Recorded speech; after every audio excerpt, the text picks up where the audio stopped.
the first question I had is, can you tell me maybe how might countries of origin and destination for migration better cooperate for more effective migration management?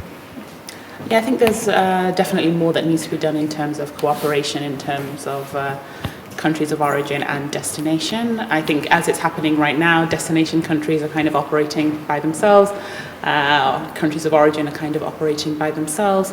I think really to look at what the root causes of movement are, what are the drivers, what is it that's causing people to move, what can be done in countries of origin and also regions of origin to better respond to that. I think there's a role to play for countries of destination, which largely tend to be countries in the global north, to support these efforts in countries in a meaningful way that can actually lead to change.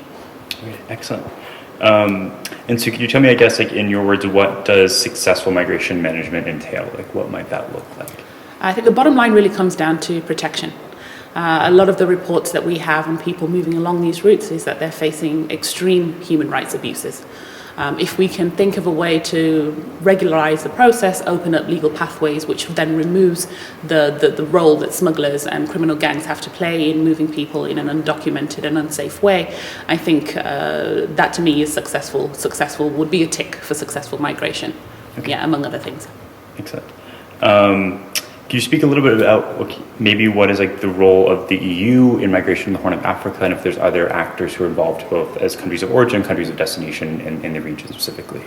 Yes, the EU is a very big player. I think since the quote-unquote, was the EU saw it, migration crisis of 2015, we have a different view, I think, in terms of what is crisis, was really just to try and pour some money into the region in a few different ways. So one was to really look at tackling root causes and trying to build livelihoods and sustainability of those livelihoods so that people wouldn't feel a need to have to look very far outside of their countries or their regions in terms of being able to respond to their economic demands. But another way that we've seen that has faced actually quite a lot of criticism is the EU and also other donor governments putting in a lot of money to securitization of migration, supporting governments like Sudan, which has been widely criticized by different actors in terms of border security, arming guards, and then kind of funding a regime that already has been criticized for atrocities against its own people, but also migrants, refugees transiting through or stationed within the country.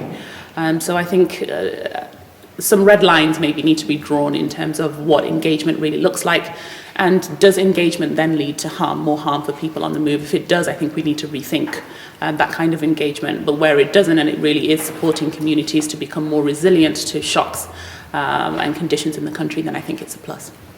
Excellent. I guess could you speak like in general, what do you see as the greatest challenges in terms of migration, specifically in the Horn of Africa or generally in the global context? One of the biggest challenges, I think, is changing perceptions. I mean, we've seen across Europe, but also within countries in East Africa, more anti-migrant sentiments being pushed forward, and that really carrying the day. And pulling away then in that case from what the reality really is on the ground and what the numbers are actually telling us. I said earlier about migration crisis, quote unquote, because the figures when we look in comparison to different routes that migrants are taking in the region is minuscule, a very small number. Most of this movement is happening within Africa, within the regions of origin.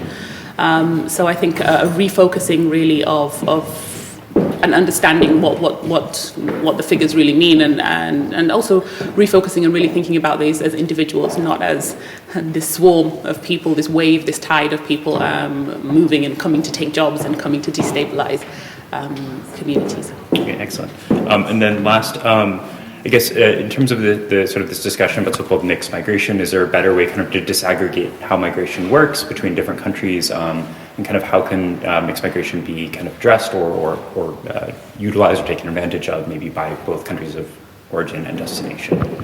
I think migration is very complex, and I think the mixed migration phenomenon or lens that we use to look at movements is quite key. And I think actually more understanding that people are moving for a multiplicity of factors. Migration is rarely just one reason. It's a number of reasons that come together that interrelate, and kind of show themselves in different people in different ways. So it's not also just one size fits all. So really actually digging in and getting more nuance about what mixed migration is, how these different factors kind of interrelate, and how that then plays out with the context around, with the investments that are being made within the region or a country, and how that impacts how do people make their decisions. So I think really drilling down and trying to understand a little bit more about decision making, how are issues weighed, and what's really the tipping point in terms of a person deciding, yes, I want to migrate, and I want to migrate to this country.